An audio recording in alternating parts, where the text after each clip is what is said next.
très rapidement, on voit que finalement, toutes les directions opérationnelles ont travaillé sur la réorganisation de nos services. Et ça, c'est plutôt le côté positif, on va dire. C'est que finalement, c'est la pénurie, c'est la contrainte financière qui pousse quand même les collectivités locales à se réinterroger, à revoir leur périmètre d'action. Comme quoi, quand on dit que c'est toujours dans la contrainte financière qu'on s'est réinventé, qu'on s'est innové, bah, ça se confirme quand même.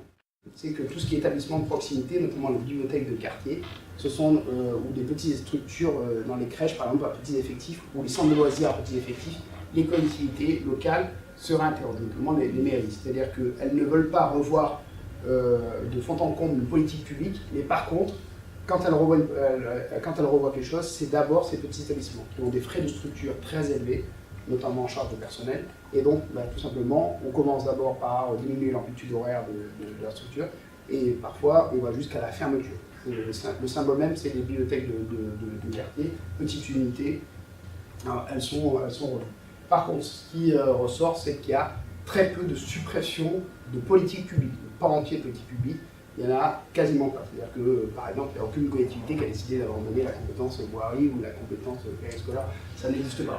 Évidemment, je prends des exemples un peu caricaturaux, mais ça n'existe pas. On revoit des missions, on réadapte des missions, on revoit des périmètres, on revoit des amplitudes d'ouverture, mais on n'abandonne pas de politique publique. Aujourd'hui, il n'y a pas de collectivité qui peut se targuer de dire j'ai arrêté ça.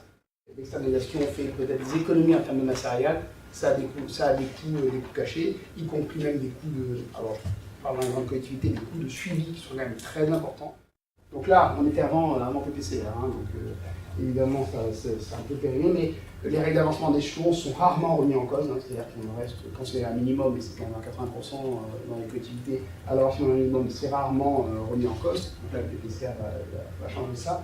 Par contre, ce qui est rediscuté, c'est les avancements de grade, c'est-à-dire que les politiques de ratio sont mis en place et quand il y a des ratios, on les sert de plus en plus, avec donc des dates d'effet, c'est-à-dire que le décalage d'un mois, c'est toujours un mois d'économiser, et il y a même des collectivités qui font des années blanches. La question du régime indemnitaire est aujourd'hui peu abordée, alors évidemment parce qu'on ne veut pas l'aborder à la baisse, mais parce qu'en plus, ce qui a handicapé, c'est sans parler, mais c'est le RIFSET. C'est-à-dire que le RIFSET a été un peu un trou. C'est-à-dire qu'il y avait des collectivités qui avaient voulu engager les chantiers sur le régime indemnitaire, mais le RIFSET, fin de quinquennat, on ne sait pas trop si le RIFSET sera maintenu en 2017 ou après 2017. Donc voilà, c'est un peu jeté un peu en stand-by aujourd'hui sur le truc de régime indemnitaire.